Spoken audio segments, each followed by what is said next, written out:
So, I'm excited to be here and also challenged. The excitement is, this subject is one I'm most passionate about of all the things that I communicate or worked on or focused on in my life. And that's because I believe if you're not happy in your intimate relationship, you're not happy. Because no matter what happens, no matter how much love we have from our children or how much we accomplish in our lives and how much we achieve, I personally believe in our soul, everybody wants that experience of aliveness. So I'm not just about marriages. I had 4 different fathers, so I know the impact that things can come from being in a position where families don't stay together.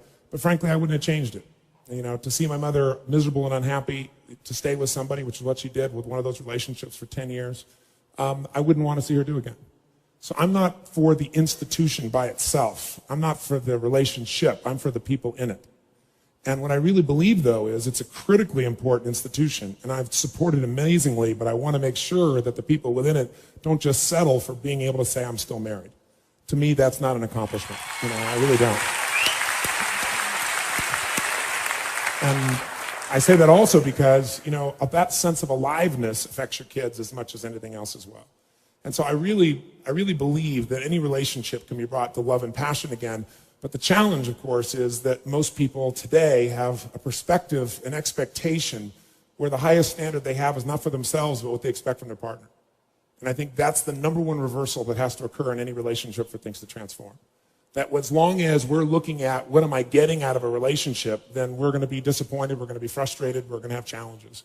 And so my view of things is to shift that with people. And to do it in a very practical way is to really shift both parties, but also I focus on both male and female. But it is true that most men really do care, but they're not armed with the understanding of females. But I think understanding that and being actually applying it in an impactful way are 2 different things. And I think the awareness is the first step, but then training yourself so you can feel successful, because most men, and I think to some extent a great deal of women today, do not feel like this is an area they can be successful in. When you talk to people about the areas of their life that they feel strongest in, you'll almost always find they're stronger in their career, they're stronger in the relationship with their kids, they're stronger even in their body than they are in their relationship. And it's because it's so difficult when you're dealing with a person who is, got all these energies and thoughts and feelings that are completely different than you. And simultaneously, you have a love for them, but also you're facing the deep fear that everybody has underneath. And that fear is that love won't last. And when that happens, people start to really break up inside. So what I thought, my excitement is to talk about the subject and to really try and serve you. My challenge is, the shortest seminar I usually do is 50 hours, 50. Because I don't believe in getting up and just speaking and sharing a principle or something like that. What I really believe in is doing it. So I'll take people in a weekend and we'll talk about the principle, and then boom, we go after it so that it gets in your body. We do it enough times till you're doing it. You're not just thinking it. So, the short little time we have here doesn't come close to that. But I think I've got a format of some things I can introduce you to. So first, I want to thank you for the privilege to be here. Second, I'll tell you in advance that I'm going to try and cover a lot of territory in a short period of time. But also, in doing so, I'd like to make it more active. And what I mean by that is, when I look around and I see the challenges that most people have in relationship, I think the number one challenge is something I've seen for 30 years. And I don't just see it in relationship. I've always wanted to know the answer to a question. I've been obsessed by the question of what makes the difference in people's lives. I grew up very poor. I'm talking to my 4th father, and I'm saying, Mom, I'm confused. I was not popular in school. I loved people. So I was passionate about figuring out what's the difference in people. Why is it that some people are given everything? The type, they really do have parents that love them, that are there for them. They have tremendous educational background. They have all the economic resources, and they end up spending their life going in and out of a rehab. They had all the resources. And then you meet somebody who's been, abused, or no one's been there for them, or they've been physically abused or sexually abused, or the worst things you could possibly happen to a human being. And they turn out to be some of the finest human beings you'd ever meet in your life, who are out there working to help other people and make a difference. So we all want to believe that our lives have turned out because of our biography. And the reality is we can all find people with a horrible biography who have an extraordinary life, and we have people with an extraordinary biography who have a life that none of us would want to trade with. So what's the real challenge? And I believe that the challenge in relationships and in life in every area is emotional fitness. That it starts with how emotionally fit you are in a relationship. And there are patterns that make people emotionally unfit. There are patterns that make people frustrated. There are patterns that make people depressed. There are patterns that make people angry. There are patterns that make people feel sorry for themselves. And there are also patterns that make people compassionate, playful, physically passionate, emotionally strong. You know, there are different patterns, and they stand out to you when you've been around that many people. So I've had now 50 million people get my books and tapes, but I've been with 3 million people face-to-face from 80 countries. And when you're around those many people, the pattern becomes clear. And I've been able to use those patterns, and that's what I want to kind of expose you to tonight. And frankly, you know, I think these patterns are common sense. But, you know, how many of you notice that common sense is not too common? You know, everybody's like, oh, yeah, that's simple. But, you know, a lot of people say, I know this stuff. Well, if you're not doing it, you don't know it. You understand it. And understanding and $3 will almost get you a cup of Starbucks these days, you know? It's really nice to understand things, but that doesn't change anything. You got to get in your body and actually do it. But I've learned enough of these patterns that now, over the last, 20 years or so, of the 30 years of my career, I'm the guy that gets the call when the fire starts. You know, when the athlete is burning down on national television and something's got to be done right now to turn them around. And, I either get them or I don't. And for 30 years, I've gotten them. That's how I've built my reputation. And that you've got to produce results right now. And I'm able to do that because of an understanding of these need structures I'm going to talk to you about. Or I get the call when the child is going to commit suicide, or the adult. And in 30 years, knock on wood, I've never lost one suicide in 30 years. That doesn't mean I won't someday, but I never have, not one single time out of the thousands of suicide attempts. And it's again because of understanding these needs I'm going to talk to you about. I get the phone call, in the middle of the night, true story, and it's the President of the United States saying, Tony, they're going to impeach me in the morning. What should I do?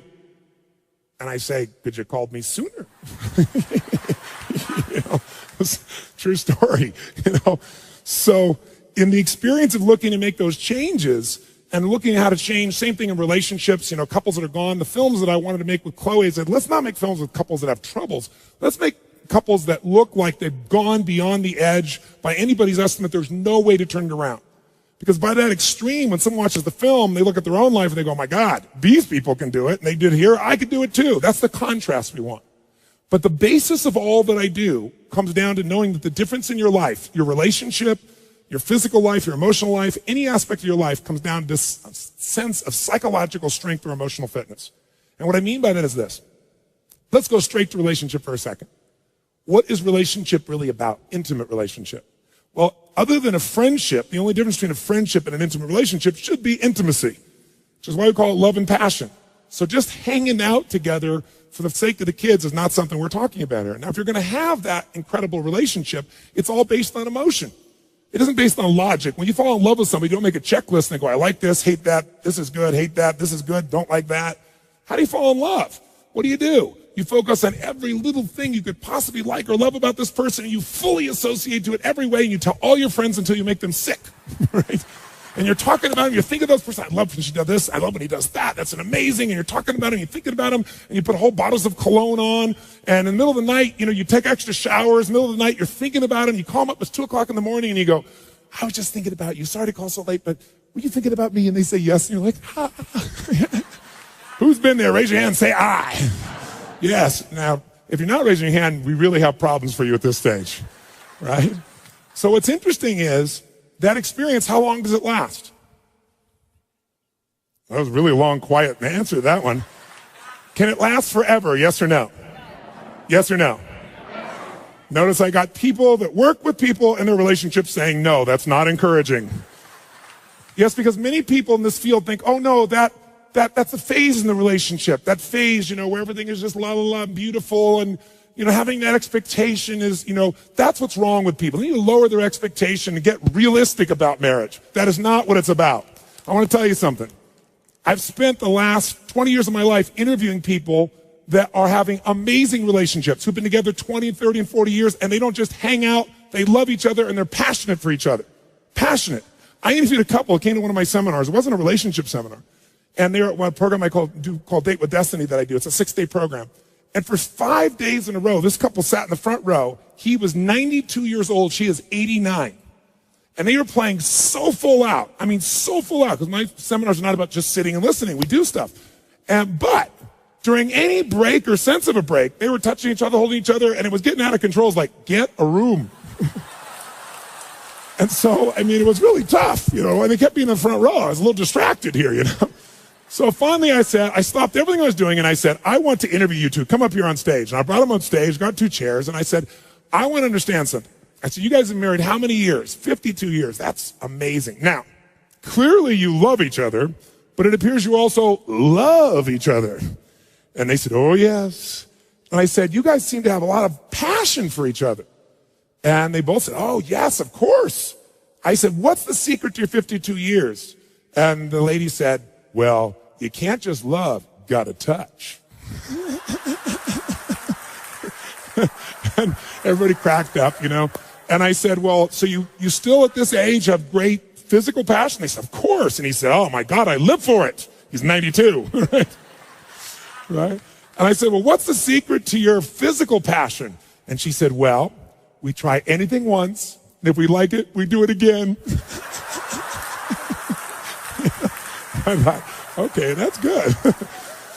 So if you think about a relationship, other than the maintenance of some responsibility, people today in our society won't do things just for responsibility. They've been taught to focus on themselves, unfortunately. And while we all have to have a sense of responsibility, what's even greater, it's like discipline. Discipline never works long term. Never. What works is when you become addicted to something positively new. You trade one addiction for another. When you shift from having to doing something to wanting to do something. So our focus is how to make that happen. But I'd say this to you. If you want to change a relationship, the number one thing you have to do is master your own emotions. If you don't do that, forget it. There's no hope. And what's wonderful, though, is it's easy to do if you know how. But none of us have ever been taught really emotional leadership. Emotional management is the very minimum, much less how to direct and shape ourselves. I don't mean faking your emotions. I don't mean pushing them down. I don't believe in positive thinking, although you may think that from watching, you know, some of the media coverage, because people see me in an audience and there's 12,000 people and they're jumping and leaping and people go, oh, they're just in this motivational stuff. It's not that. It's that energy is part of life. And if you're sitting passively listening, you're not going to be able to listen very long, certainly not 50 hours, anything like that. If you turned on and you saw a rock and roll concert, you'd see people cheering, going for it. If you went to a sporting event, why do people do it? Because there's an energy there. So I create that in those environments. But I'm not into positive thinking. I'm not here tonight to tell you to go to your garden and say, there's no weeds, there's no weeds, there's no weeds, there's no weeds. You know? I'm very clear that I believe that life is about leadership and being truthful to yourself.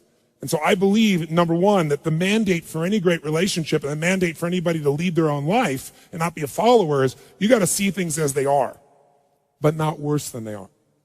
Because that's where most people go. That's where they go in relationship. That's why they start to tear it down. That's why the relationship starts to break down, because people get scared when it isn't working out, and then they make it worse than it is so they don't have to try. Because they don't want to try again and be disappointed. They don't want to feel that sense of rejection. They don't want to feel that sense of failure.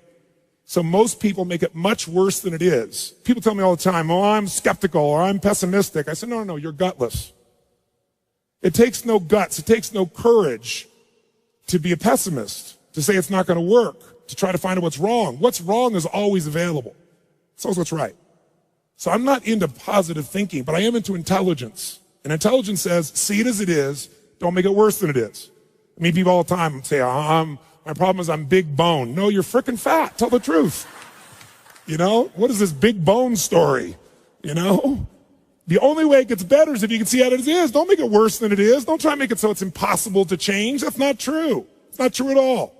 The second mandate, I think, to changing anything in your life, to leading your life, is once you see it as it is, not worse than it is, then you got to see it better than it is. Because that's the thing that's missing from most relationships. There's no vision. I mean, without a vision, in the Bible it says people what? Perish. And when a relationship has no vision for greater than where they are, that relationship is going downhill, if not destroyed. I believe that every relationship, every part of life, every part of a human being needs a compelling future.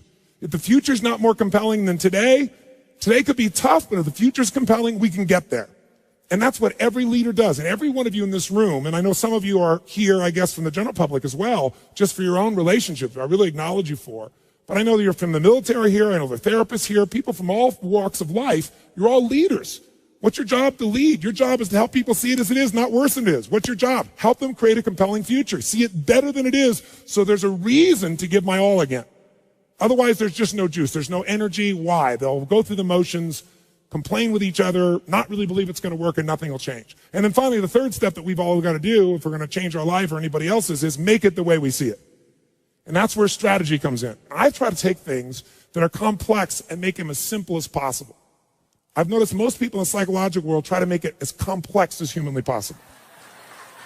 Because it makes us feel so sophisticated when we can talk with all these complex words and elements and so forth, and we can really, we got our degrees and we're somebody. But you know what? That doesn't help anybody. So I look for a nickel word and not trying to sound harsh to get to the heart of something. I've tried to take something complex and make it simple so that people really will apply it. And that's the focus here. So if you and I are going to talk about relationships as a whole and say, what are they? I come back to the base of it. It's all emotion. That's all it is. If two people are both high as a kite, they're having the time of their life is going well, their work is going well, everything's going well, what kind of relationship are these two people going to have? You tell me. Good, great, average, terrible, what is it? Come on, yell it out. Great. You know it's going to be great. Because in an emotional high, everyone communicates well when they're in a great state. Isn't it true? Men and women, even men communicate well when they're in a great state. Right? Is it true? So this is the key. Now, if you've got those same two people and they're in an okay state, life's okay, business okay, kids are okay, career's okay, mother-in-law's okay today, whatever. If they're both okay, what's the state going to be like? What's the relationship going to be like? You can predict it. What's going to be like? Good, great, average, what would you say? Average. If both people are suffering, they're hurting, they're in pain, frustration with their work, overwhelmed with their kids, some challenge with a family member, hitting a stage of life where they're questioning their identity or their future or what they can do. They don't have a compelling future. And they're both in a low state. You tell me, you know it, you've got the experience. What kind of relationship? Good, bad, great, horrible? What would you say? Quick. Sucks. Technical term. Thank you, sir. It sucks. Yes, that relationship is going to suck in the technical term. That relationship is going to have huge challenges because in that state, you're in the danger zone. People are going to say things, they're going to react to each other, they're going to respond in ways that really aren't a reflection of who they are. They're a reflection of the state they're in. How many of you have ever snapped at somebody, had nothing to do with them, it was just the state you're in, your body was hurting, you're going to something? Who's ever done this? Raise your hand. Say, I. But the problem is, we have a much higher standard of what we expect from our spouse. And when they do something like that, we rarely forget it, right? And so then it starts to stack. So as Chloe described the process of stacking great memories, most people get to where they are to the point of seeking you out because they've stacked the negative experiences. They didn't just take one experience and come to you. It's a series of experiences usually that have stacked and stacked and stacked until now it's like if I took my arm here and I rubbed your arm like this, no problem. But if you get a scab there and we touch you with a feather, you're going to jump out of your skin. It's the same thing of where people are. So building emotional fitness is the number one gift you can give anybody, because otherwise if they come sit down, and I can't stand it when I sit down with couples like this, they're such whiners. And I just tell them that. He does this, she does that. I say, do you know what you sound like? Let me record this and play it back for you. Because we live in a world where everybody's focused on what they're not getting. And as you do that, there is no relationship. A relationship, when you're in love with somebody, what will you do for them? What? It's not a trade. It's not a, okay, I did this because you did that. If that's it, all you have is a transaction. That's why I honestly don't like the word partner. Because partner, it's a transaction. You got a business going. We got a deal here. We got some rules that we abide by. And I think that that is a reflection of what most marriages have become today, because our culture has hypnotized us. Our culture has hypnotized us into believing that this is what you should adjust to. And frankly, I know many therapists who are constantly trying to adjust to someone and say, well, no, this is just, you have to adjust to this stage of your relationship. This is where it is now. That spark that people had initially can come alive at any point, but it can't happen without the emotional fitness. So you and I, if we're going to transfer this to somebody else, frankly, we got to have it too. And think about this. Base of emotional fitness is energy. If you're exhausted, how the hell are you going to have passion in your relationship? I mean, people come home and it's like, even, especially if, let's say one's kind of excited for whatever reason, kind of frisky or excited to be with that person. Let's say that lucky moment happens. Usually the other one's like, oh, honey, I love this, wonderful, but I'm exhausted. I got to eat something. I got this to do tonight. I got to prepare for that. I got to answer my 500 emails. And it just drops to the floor. So here's the scary part. I think most therapists accept this as a standard of like, this phase of the relationship, this excitement, this passion can't last because frankly, you're tired. Most of you all day long are dealing with so much of other people's stuff, dealing with it day after day. There's a stacking for you too. Now, why don't we apply it? We're smart people. We're intelligent people. I'll tell you why. 2 reasons. The main reason is that everyone in this room, including myself, we had a horrible experience, and that is we went to a 20th century school. I call it horrible because it conditioned all of us to be passive, just like you've been for the first 10, 15 minutes of my talking. You're all in your schoolroom, classroom. I can see you. You're being very nice to me, and I'm very grateful for it. But see, what did a 20th century school prepare you for? It trained you since you were 4 or 5 years old to get you ready for a job in the 20th century, which no longer exists. The 20th century job, you were going to be an industrialized job. So the bell rings at school, and what do? You immediately report to your desk, your position that later on you would report to, right? Thinking you'd be getting a job on a line. And when you get there, what are you supposed to do? You're supposed to sit down, shut up, and wait for someone to tell you what to do. Don't speak until they tell you what to do, and then do that. And by the way, do not talk to your neighbor. How many heard this growing up when you were in school all the time? Say I. Me too. Now, I was a talker, so I was in trouble. I had a 5th grade teacher, Mr. Giles, that used to drive me crazy because he wanted silence all the time. Every minute he wanted silence. I think he just hated kids, so he was just like really quiet. He used to make me write these 10,000-word essays, why I will never talk again in class. I wrote 6 of these in his class, 10,000 words each. I went to my high school reunion, true story, my 10-year high school reunion. There were several teachers there. There's Mr. Giles. I went up to him. I said, this talking thing worked out pretty good for me.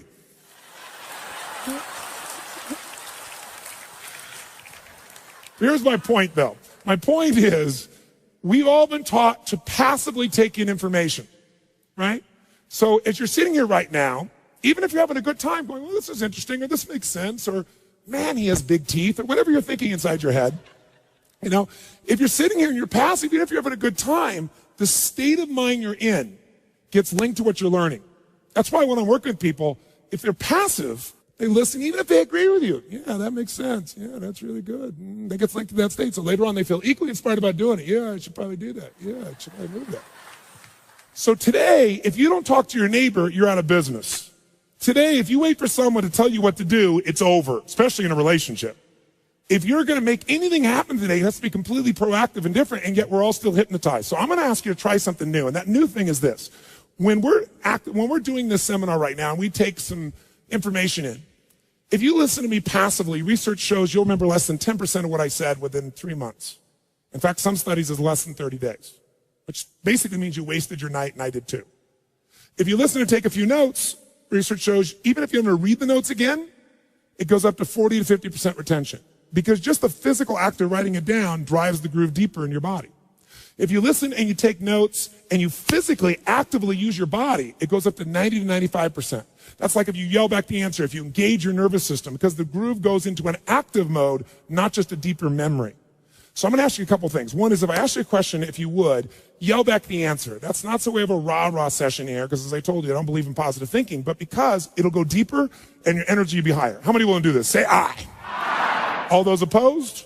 Motion's carried. Okay? Second thing is, if you really want to shift, then the fastest way to change your life is to get back in the growth mode. I don't care what it is. If you want to know what makes people happy, it's one word: progress. It's not achievement. Achievement gives you happiness for a moment, or maybe a week, or whatever. Whatever it is you think you've got, when you get there, it doesn't last. Because life is growth. We're either growing or we're dying. We all know the phrase, but it's because it's true. Phrases that have been overused and sound stupid at this point, the reason they've been overused is because they're accurate. And if you're going to be alive, progress is it. If you want your body to feel alive, you got to make progress. If you want your relationship to be alive, there's got to be progress. If people experience progress, they are happy. If they don't, they won't be. I don't care what they achieve. I don't care where they go. So progress, if you're going to make it, the first place to start to get it is be like a kid again. It's getting people to break their patterns. All the problems in relationships are based on patterns. You interrupt the pattern that doesn't work, it's so easy. But to do that, you got to break your own. To do that, you got to have enough energy. So what I'm going to ask you to do is to be a kid again. Because when you're a kid, you try anything. right? Kids will do anything. If a kid tries something and it doesn't work, they don't feel like a failure. They just get up and try something else. But if an adult tries something and it doesn't work, they go, did anybody see that? No, never doing that crap again. It's bizarre. So here's what I believe. What's missing from relationships, what's missing from people's lives. Most people have a low standard for what they expect from themselves. That's it. That's it. Sorry to be so simple, but that's it. And so the way to raise your standard around is get around where it's better and let something hit you. Because most people don't have great role models. And when it comes to physical body, I started noticing all my friends talking about, oh, I'm getting old. And they were 48, 45 years old, 40.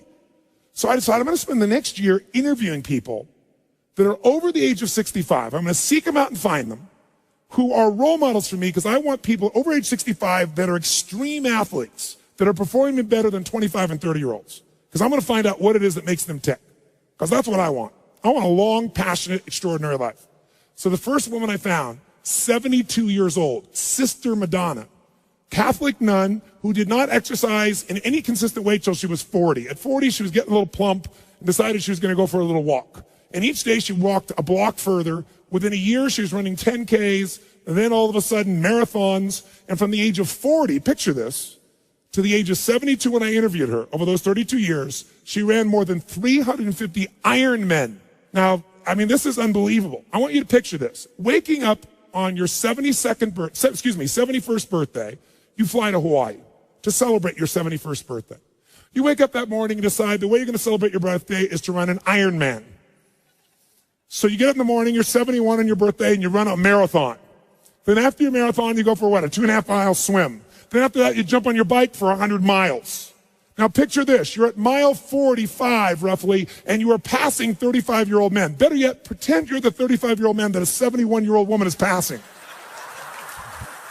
Sister Madonna got to mile, I forget the exact mile, but about 67, 68, 69. She was more than three-quarters. She only has like 25 miles to go, and the whole thing's done. And she's on the big island of Hawaii. And if you've not been there, it's beautiful, but it's desolate. Because you know what's happened is there's no trees. All the lava's come down and wiped out everything. So it's very rocky, and since there's no blockage, there's lots of wind, and the wind's picking up, and it's coming right at her. And she's coming to the end of this thing. She's, maybe got 25 miles to go, and the wind's picked up to 35 miles an hour, then almost 40 miles an hour, and she became a flying nun. It picked the wind, smacked her and her bike, lifted her and smashed her on the rocks. She broke her hip, split her clavicle, cut her face. They took her away in an ambulance. The next year, they started to vote, and they were deciding that they were not going to let anybody over the age of 55 do this because it's too dangerous. So she protested and came up and did it again at the age of 72 and completed it. How's that for some determination, huh? Think of those standards. Think of what's possible. The average person, I'm tired, I'm stressed, and they're 50, right? I interviewed a man 98 years old. The way I met him is at the New York City, each year they have a race up the Empire State Building, up the stairs. And obviously most people running are 20, 25, 30 years old, maybe 35. 98 years old, running up the Empire State Building steps as a warm-up to the Boston Marathon. So here's what I say to you. If you want to bring a gift back to the clients you work with, the first one you better bring is a renewed energy. A different standard of what you expect from yourself, because the energy is transferred to people. Words by themselves don't do it. If you take these words and you think of words like a little stick pin, you buy a blouse for a little stick pin, that's a word, and I throw it at you. Will you feel it? Maybe. But if you wire to the back of it an iron bar called emotion, boom, you can put that right through somebody's heart. And it's hard to do that if you don't rejuvenate yourself. So here's what I like to do. Ever see a kid walk through a living room and they kind of like, you know how old somebody is by the way they move, don't you? The older somebody is, the less they move. Total rigidity is also known as death. And did you ever watch a kid do this when they're a kid? They're kind of like walking around, they walk through the living room like this, and all of a sudden they go, woo! They just keep on walking like nothing's happened. Whoever did this when you're a kid, come on, say I. Okay, well, I want you to get in that kind of a playful mode. My way of looking at this is this. If you're not a kid, you're not flexible. If you're not a kid, you're not still learning. If you can be in that mode, you don't take yourself so seriously, you can add so much more value. So my view is, at 47, I'm still a kid, and the way I use this is this metaphor in my mind. I imagine that my metaphor for life always as a test is if I'm walking along and there's been a big rainstorm, and now there's a big puddle in your way. Regardless of your chronological age, your psychological age is the one that affects you, isn't it? I mean, these people I talk to you about, chronologically they're old, but psychologically they're much younger than 20-year-olds. So if there's a puddle in your way and you're an old person mentally, how do you deal with a puddle? Come on, guys, what do? No, you don't just walk around it. You walk around the puddle and moan while you walk around it. Isn't that what old people do? What does a kid do when they see that puddle? What do? Wham, right? How many of you are willing to be a kid with me for just about 90 minutes? You can always go back to being an old fart later if you want to. Raise your hand, say I. Okay, I'm going to give you a test. Stand up. Shake your body out. You've been sitting for a while. Stretch a little bit. Go over to one side and give it a deep moan. Oh, come on, moan, other way. Back, moan. Forward, deep moan. Kind of shake your body out a little bit. Get a little blood flowing in there again. Now, what determines the quality of a person's relationship more than anything else? Well, there are lots of answers to that question. I wouldn't say there's any right answer, but I would say to you the number one thing is their level of emotional fitness. Now, their emotional fitness, though, can be determined by a lot of things. But the most basis of it is how you feel emotionally. It has to do basically with your psychology, doesn't it? Your mindset, your model of the world, the way you interpret what things mean. Because meaning produces emotion. Change somebody's psychology, you can change their life. Don't do that, nothing else changes. I have a friend who just made a documentary called The War Tapes. She was offered to go to Iraq and to be embedded with the members of the National Guard or whatever it was in the state she was in. And she said, you know what I want to do instead? I want to give the troopers cameras and let them shoot. If you haven't seen this documentary, it's unbelievably intense and beautiful because it shows war at all the levels of it. You see the humanity of it, the inhumanity of it, shot through these men's eyes. But the reason I tell you this story is I asked her what moved her most, and she said there was one man she followed up with who was blown up, and she went to the hospital to see him. And she said, Tony, she said, just brought tears to my eyes because I walked in and he had this big smile on his face and his left arm is gone. And she said, I sat down with him. He was sitting at the table and we started talking. And she said, I couldn't believe it. I thought maybe he's on drugs. Maybe he's in shock. Maybe he's just trying to put on a good front. And she said he was genuinely grateful to be alive and happy and grateful to God. And she said, well, why? And he said, because I'm a righty. But here's the killer piece of what she told me.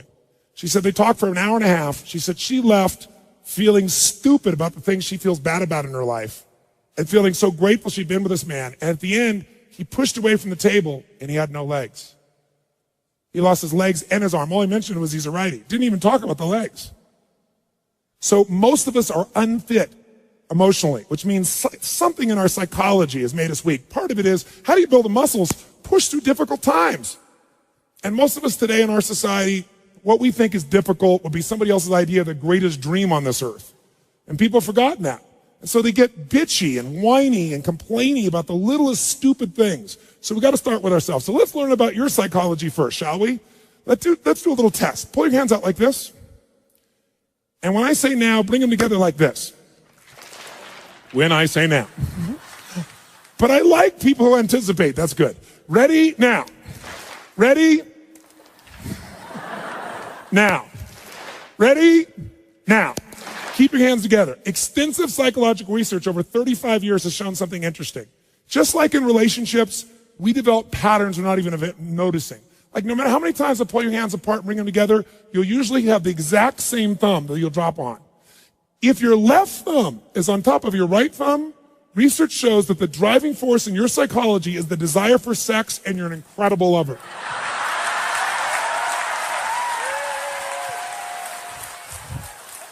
If, however, when you brought your hands together and put them back on top, if your right thumb is on top of your left thumb, then the driving force in your psychology is the desire to be intelligent and you will make a difference and be financially free in your lifetime.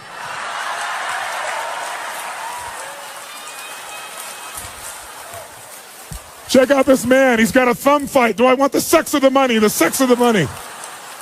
If your thumbs didn't cross, they just lined up equally like this, it means you think you're sexy, rich, and smart, but you're none of the three and never will be.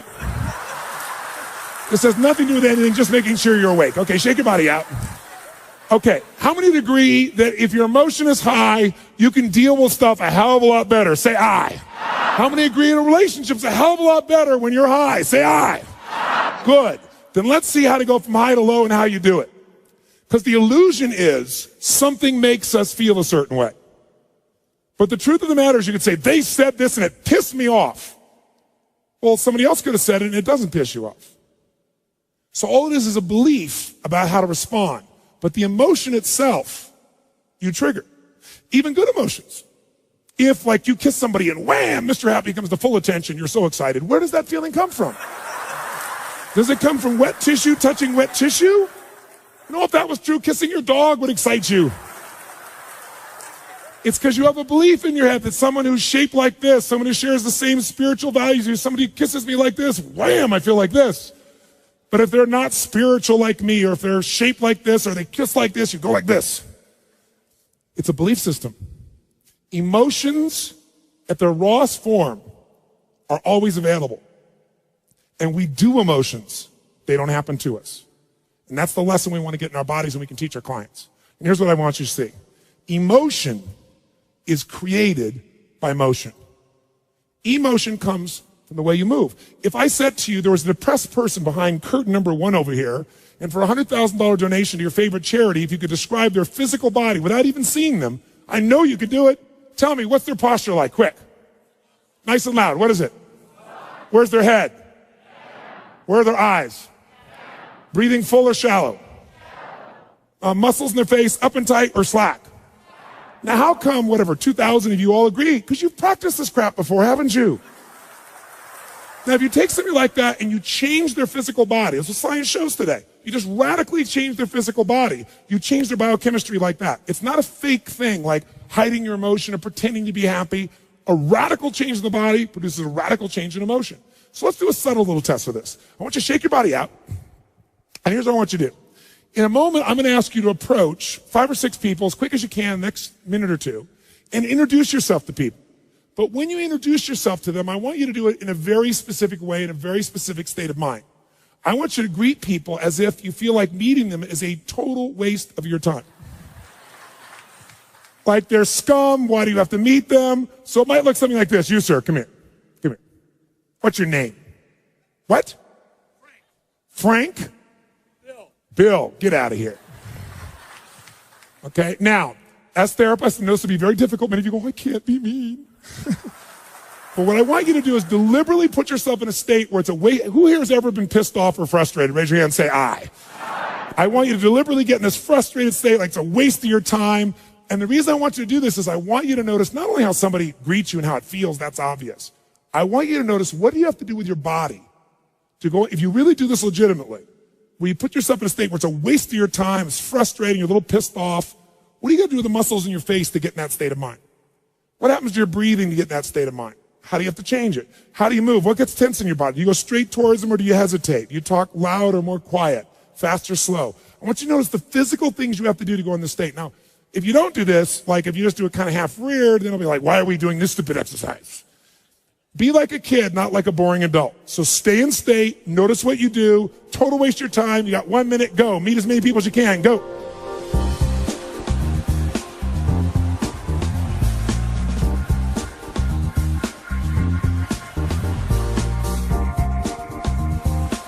Now, shake your body out, get out of that state completely. Now, please give me an out loud answer for 2 reasons. It'll keep your energy high, and secondly, everyone in the room will hear the percentage of the audience that's affected. So first, did you have to change your body to go into this state? Yes or no? Yes. Did you change the muscles in your face? Yes or no? Yes. Did you change your breathing? Yes or no? Yes. More full or more shallow? Say it again. 2,000 people, different belief systems, different backgrounds, all saying the same thing. Did you talk more loud or more quiet? Faster or slower? Now notice, you all have different backgrounds, belief systems, values, come from different parts of the world. Who here's from a different country than the United States? Raise your hand. Who here's from a different country? Look at this. And you're all saying the exact same thing. Here's why. What is universal in all human beings, what God has created with us, or nature, whatever your belief system is we have the same neurology. If you use it one way, you'll produce one emotion. Use it a different way, you produce another emotion. It has nothing to do with your partner. And when you get it, you can change it. So let's try something in a different state. Shake your body out and be like a kid again, not a boring adult. And here's what I want you to do. This time when you greet people, we're going to do it in a different state. I want you to greet people as if you're deathly afraid they're going to reject you. Now, who here has ever failed to do something because of a fear of rejection? Anybody in this room? Say I. Okay, good. Then you know what I'm talking about. But here's what I want you to do. As adults, we cover up this feeling even from ourselves. We try to hide it. I want you to exaggerate what you do so you'll notice what you're doing on a more subtle level. So you really be like a little kid. So it might be like this. You might go, sir, come here. Come here, you, sir. You, yeah. Hi, how you doing? What's your name? What's your name? Bill. Nice to meet you, Bill. Wow, you got a strong voice. Thanks. And I want you to exaggerate what you do if you're deathly afraid they're going to reject you. Notice what you do differently with your face, your voice, your body, your breathing, your tension, and see how it's different than when you're pissed off. Get to as many people as you can, stay in character, deathly afraid they're going to reject you. Go, go, go.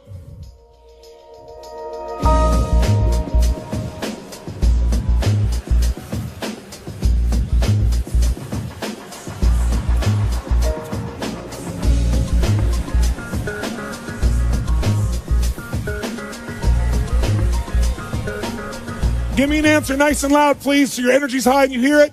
Did you have to use your body very differently to go in a state of fear of rejection than pissed off? Yes or no? Yes. Did you change the muscles in your face? Yes or no? Yes. Did you change the way you were moving? Yes or no? Yes. Did you change your breathing? Yes or no? Yes. More full or even more shallow than when you're angry? Which one? Say it again. Mm-hmm. Did you talk louder or quieter? Faster or slower?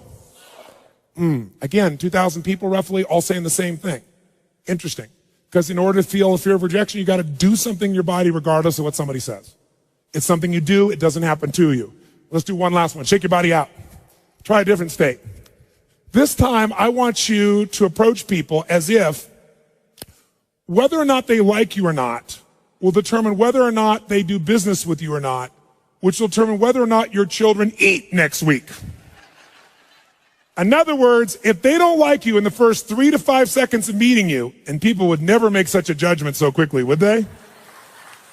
If they don't like you in the first 3 to 5 seconds of meeting you, then in case you don't have kids, everyone you care about dies like pigs in hell.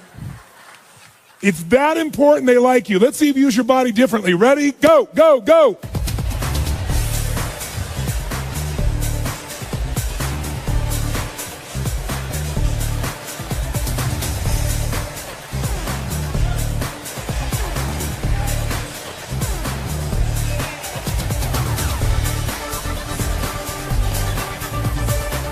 All right, did that feel better, yes or no?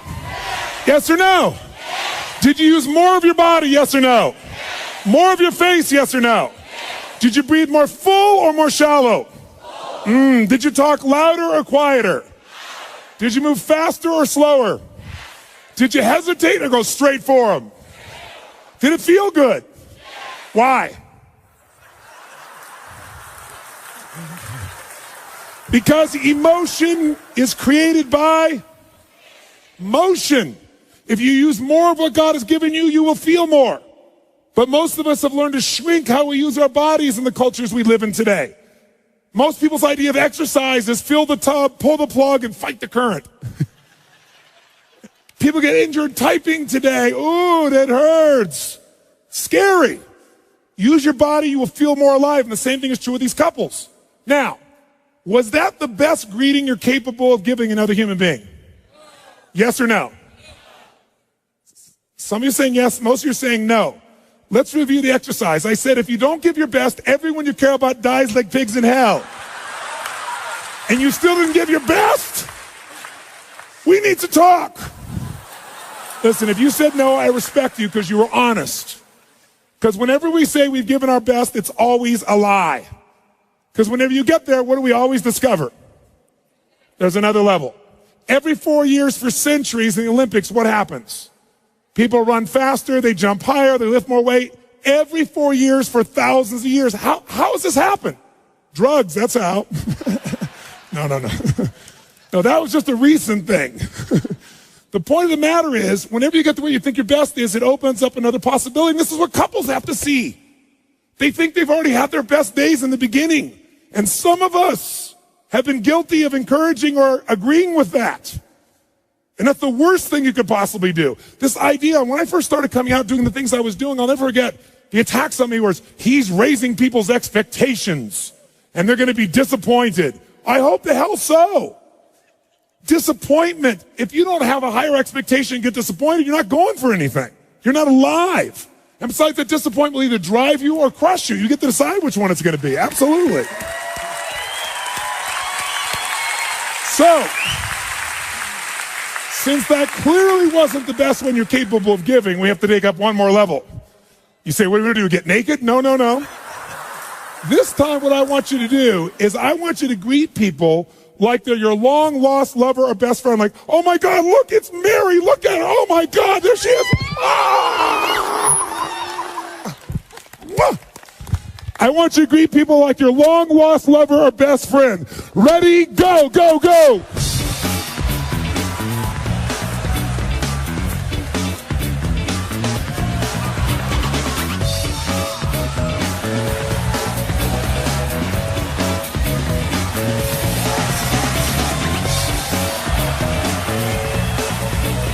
Did that feel better? Yes or no? Yes or no? Did you use more of your body or less of your body? More of the muscles in your face or less? Did you breathe more air in or were you more shallow? Yes. Did you talk faster or slower? Did you hesitate or go straight for them? Did you talk louder or quieter? Did you touch them? Oh yeah. Did it feel good? Why? Because I told you to. Very good, sir. Thank you very much. Because emotion is created by... That's right. Now, most people get in a relationship because they're after some emotion, not another job. True or false? And for most people, it becomes a job. And then many people encourage them to stay with the job, which is a nice thing. But wouldn't it be nicer to have them enjoy the job and not have it feel like a job? And the only way to do that is we've got to rejuvenate the individual. There's nothing worse, nothing on earth, than two emotionally unfit people put together. Because what is a relationship's purpose? Why do we get in relationships? Someone tell me. To grow, to experience love, to be happy, to learn deep spiritual lessons, to have someone to bitch to. Thank you, sir. Very good. Someone to bitch to. Now, here's what's interesting. Everything you would say to me, whatever you're going to say to me about why we get in a relationship, underneath it, even if you say, so we can make a difference in the world together. But why do you want to make a difference? Because it's going to make you feel something. There's only one reason we get in a relationship, to magnify human emotion. That's it. That's God's gift. How many of you, when you're excited about something, first thing you think about is who you want to tell or share it with? How many of you have relate to this in some way? Say, I. So some people use a friend, but the intimate relationship, if it's not only safe, but there's real love and passion there, there's no greater place. If there's trust, if there's respect, there's no greater place for this. But the challenge, of course, is most people don't have it at that level. And one of the reasons, again, is there's not that emotional fitness. Here's what you got to know. People feel they find their center of gravity and then they blame their partner. And here's what I mean by this. When 9/11 happened, I'll never forget, I had this experience. I was in Hawaii. I was doing a program there for a couple thousand people from 45 countries. We were translating 4 languages simultaneously. It was a 10-day program I used to do that was full tilt from 8 in the morning to midnight. I mean, you had people from all over the world, real leaders. And I just said, living. When do people really begin to live? When they face death. If they face death and they look it in the eye and decide to live, they really start to live. And I said, what would your life be like if in the next 10 days you knew you couldn't get off this island and these are the last 10 days of your life? What would you do different? Who would you call? What would you say? What truth would you tell? What feelings would you share? And I went on with us for like 15 minutes. That night, 9/11 happened. At 3 o'clock in the morning, they called me to tell me the buildings had just dropped. And we had 200 people from New York there, because I have a lot of people in the financial district that are my clients.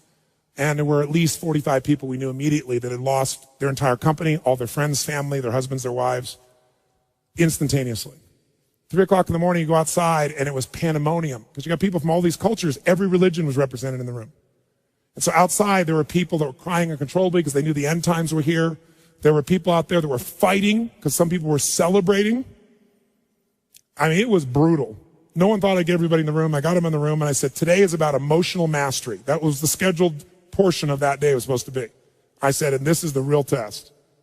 And so we brought people together, and I got people to express to me and tell each other, at the moment that 911 happened, what did they focus on? Because these are 3 decisions that shape your life. Number 1, what are you going to focus on?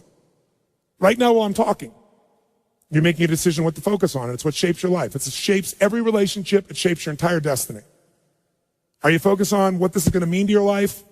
Are you focusing on who the hell is he to tell me that? Are you focusing on the smell of your neighbor after that jumping up and down? Whatever you focus on, you feel, don't you? Even if it's not true, you feel it. So focus is the first decision we make. Second decision is, what does this mean? Is this the end or the beginning? If you think it's the end in a relationship, you're going to behave very differently than if you think it's the beginning. Is God punishing me with this? Is God teasing me? Is God challenging me? Is this God's reward? One shift in meaning instantaneously changes your emotion, and your emotion is your life. And then the third decision we make every moment is, what are we going to do? Pull back, go forward, give up, sit down, stand up, make it happen. So I ask people, what'd you focus on? What did it mean? What'd you decide to do? And people stand to share this. And afterwards, one woman raised her hand, and she was from New York, and she said, you know, last night after your talk, she said, my boyfriend had asked me to marry him. And I told him no because my previous fiance had been murdered and killed, kidnapped and killed. And she said, I'm not over that. And he said, well, you go to that stupid seminar, then it's over between us. And she said, then fine, it's over. And she said, then when you said that first night, I got chills. So I called him last night at midnight to leave a message to tell him how much I love him, that I want to marry him. And she said, he called me back at 3 o'clock this morning. She said, but I didn't get the message, but I have it here. And he was at the top of the World Trade Centers where he worked. And she actually has his voice. She was on Larry King later on sharing this. And he plays this thing on and he says, honey, I can't tell you what it means to me to get your message and to know that you love me. You can't imagine how much I treasure it. And he said, unfortunately, I have bad news. He said, I don't know what's happened, but the whole building's on fire. And he said, I'm not going to get out. And he said, so I just want you to know, he said, that I love you so much and that you've touched my heart and my soul so much. And if there's only one thing I could say to you is, you must be asking why God would do this to you twice with 2 different men. He said, I don't know, but maybe it's a lesson, honey, that whatever you do every day of your life, love and don't ever hold it back again. Don't hold back love. Don't hold back anything. Love every day you've got. I love you. And he hung up. Everyone in the room is crying uncontrollably. And then the first man who stands up is a man from Pakistan. He says, I just want to say I'd like to hold your hand and say that I feel sorry for you and cry with you, but frankly, I'm from Pakistan. I'm a Muslim. This is retribution. It was like a war broke out in the room. And so I brought him on stage, and I brought a man on stage who was an Israeli man who truly was, to say the least, more than upset with this man. He has family in the occupied territories. He worked in the Twin Towers, so if he'd been there that day, he'd been dead if he wasn't at the seminar. And we merged these people.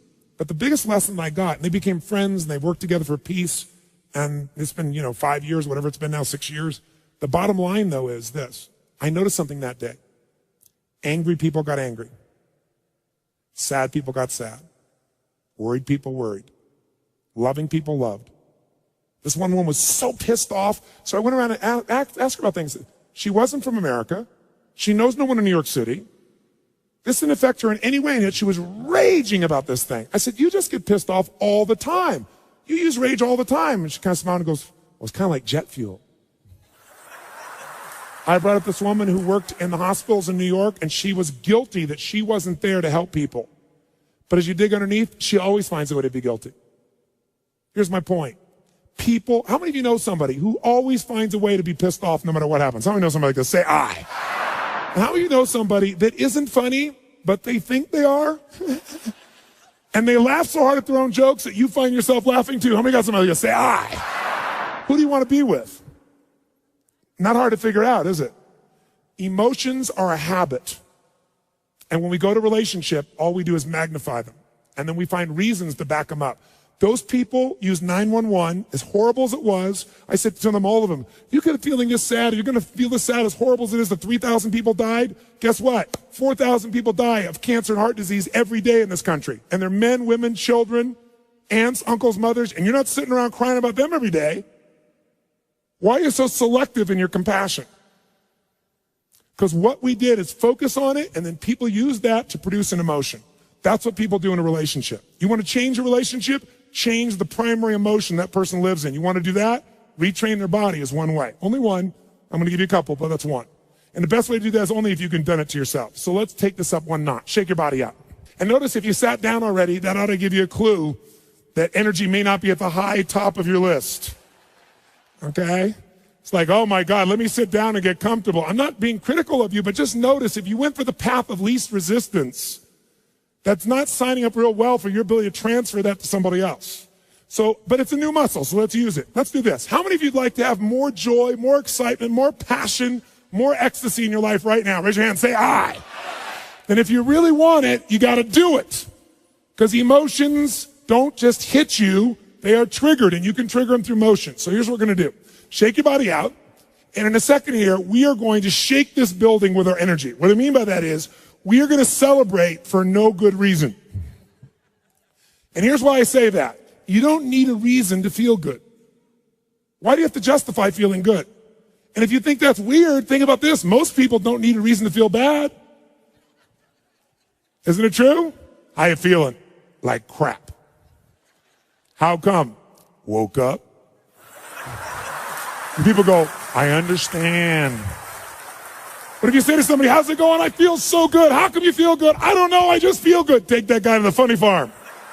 Isn't it sick that we live in a culture that if somebody's happy, we want to know why. But if they're sad, we understand.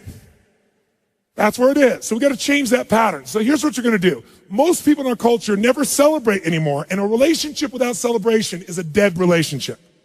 It's dead. Celebration is a secret to joy. Joy in a relationship is the basis of anything. That's where love can grow. So one of the things we got to do is learn to celebrate. Now, when do people in our culture celebrate? Like go crazy like a little kid, and it's socially acceptable. When? When you graduate from school. Yeah, I did it. I have to go to work. When else do people celebrate? Come on. They have their first child. It's a boy. It's a girl. And you hug strangers, and it's beautiful. And everybody accepts it. Any other time, you're weird. When else can you really cut loose and celebrate? You have your first orgasm. Good, sir. Very good. I did it. When else? That's right. Around the world, this is the weird thing about human beings, when a local sports team wins a national championship, show me. Come on, show me what people do. Come on. Yeah. We scream, yeah, we did it. What is this, we did it? You didn't do We did it. You watched. But I'm glad you finally make it okay to feel happy for a day. Isn't it a weird thing culturally that we're going to make our happiness tied to someone else's performance that we can't control just based on living in a city? But at least the city goes crazy for that one day. See, you don't need an excuse to feel good. How many got more than enough reasons to be happy and grateful for your life, for your health, for people you love? Say I. So all you got to do is retrain your body to celebrate instead of training yourself to fit in. How many of you have ever lowered your happiness or your joy or your energy because someone else wasn't feeling as good and you didn't want to offend them? And does it make them feel better? Your playing small does not make them big. All it does is lower the standard, and most of us have learned to do that. So if you're going to lead, you got to step out of it. So let's do this. We are going to celebrate just to get that energy in our body. On a scale from 0 to 10, where 0 is dead, 10 is unstoppable intensity, go to 20. Now to do that, in case you haven't celebrated in many years, I'll remind you. First key to celebration is your feet must come off the ground. None of this, eh. I know it looks cool, but when you actually rise up like this and you extend, you open your diaphragm, which changes your biochemistry instantly. It doesn't happen when you do this. Second key is you must use your voice. How many of you and your kid used to make all kinds of weird noises? Come on. Make some crazy sounds out loud. Come on.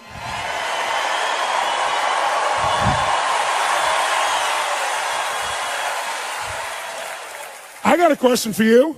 How many of you in this room love to sing when no one's around.